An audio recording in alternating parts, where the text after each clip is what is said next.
عندك مشاريع كثيرة ولكن الميزانية ديالك محدودة. مع كام إكسبريس القرض الفلاحي للمغرب حقق جميع رغباتك، سواء كانت للسفر، للتجهيز أو تجديد المنزل ديالك، لمواجهة نفقات غير متوقعة أو ببساطة للاستمتاع بلحظات زوينة مع العائلة ديالك. استفد من كام إكسبريس قرض استهلاك سريع مرن وبمزايا تسعيرية مميزة. ما تخليش المشاريع ديالك تبقى مجرد أحلام، توجه لأقرب وكالة للقرض الفلاحي للمغرب. القرض الفلاحي للمغرب التزام دائم. بالنسبة للسلف يبلغ 50,000 درهم وعلى مدة 60 شهرا سوف تؤدون استحقاقا قدره 10,000 درهم فاصلة 12 مع احتساب رسوم، مع عدد استحقاقات يصل إلى 60 بسعر فعلي شامل ثابت 7.26% دون احتساب الرسوم، وكلفة كلية للقرض 10,920 درهم فاصلة 20 مع احتساب الرسوم.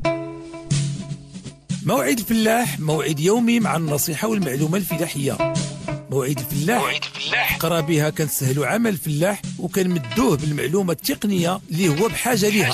موعد الفلاح كل يوم من الاثنين حتى الجمعة مع 7 إلا ربع ديال الصباح على إذاعتكم إذاعة مدينة فام. موعد الفلاح كيهديه لكم القرض الفلاحي للمغرب. القرض الفلاحي للمغرب التزام دائم.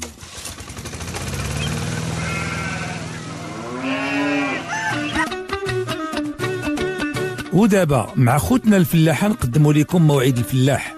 موعد الفلاح كيهديه لكم القرض الفلاحي للمغرب. القرض الفلاحي للمغرب التزام دائم.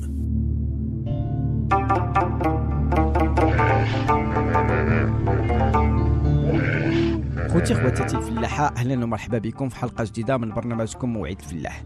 اليوم ان شاء الله غادي نتكلموا على تربية الماعز الحلوب، خاصة المميزات ديال السلالة ديال الماعز.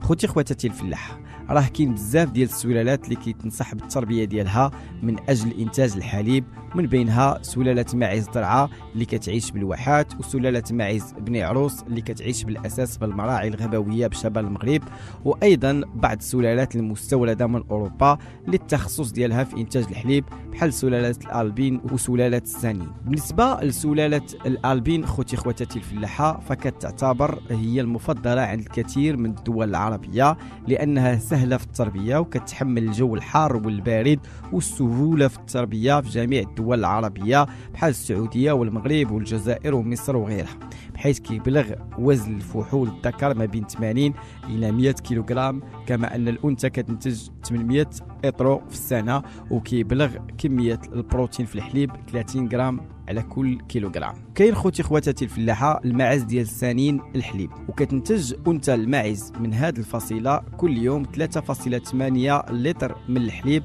بحيث كتعتبر افضل ماعز للمربين خصوصا التعاونيات الفلاحيه في انتاج الحليب، كما ان اغلب المهتمين كيربحوا منها كمشروع مهم. من بين المواصفات ديال هذه السلاله ارتفاع ديالها في الوزن، خاصه الانثى حوالي 70 كيلوغرام والذكور 90 كيلوغرام، وهذه الماعز هذه سهله في التربيه وما كتخسرناش بزاف ديال التكاليف وكتكيف مع الطقس العربي. وكاين ايضا ماعز فلوريدا الحلوب، وكتعتبر هذه السلاله من افضل انواع الماعز الحلوب لانها جيده في التربيه وكتقاوم الجبال، كما ان الموطن الاصلي ديالها هي امريكا، ويمكن الاستيراد ديالها في فترات متباينه، وكتنتج تقريبا 3 اطرو من الحليب يوميا.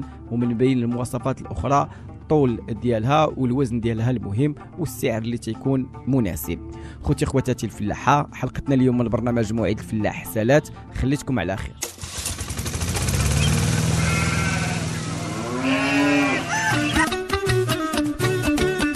خوتنا الفلاحة، كنتم مع موعد الفلاح. موعد الفلاح كيهديه لكم القرض الفلاحي للمغرب. القرض الفلاحي للمغرب التزام دائم. القرض الفلاحي للمغرب كيسهلها عليكم. عندك مشاريع كثيرة ولكن الميزانية ديالك محدودة. مع كام إكسبريس القرض الفلاحي للمغرب حقق جميع رغباتك، سواء كانت للسفر، للتجهيز أو تجديد المنزل ديالك، لمواجهة نفقات غير متوقعة أو ببساطة للاستمتاع بلحظات زوينة مع العائلة ديالك. استفد من كام إكسبريس قرض استهلاك سريع مرن وبمزايا تسعيرية مميزة. ما تخليش المشاريع ديالك تبقى مجرد أحلام، توجه لأقرب أقرب وكالة للقرض الفلاحي للمغرب. القرض الفلاحي للمغرب التزام دائم. بالنسبة للسلف يبلغ 50,000 درهم وعلى مدة 60 شهرا سوف تؤدون استحقاقا قدره 10,000 درهم فاصلة 12 مع احتساب رسوم، مع عدد استحقاقات يصل إلى 60 بسعر فعلي شامل ثابت 7.26% دون احتساب الرسوم، وكلفة كلية للقرض 10,920 درهم فاصلة 20 مع احتساب الرسوم.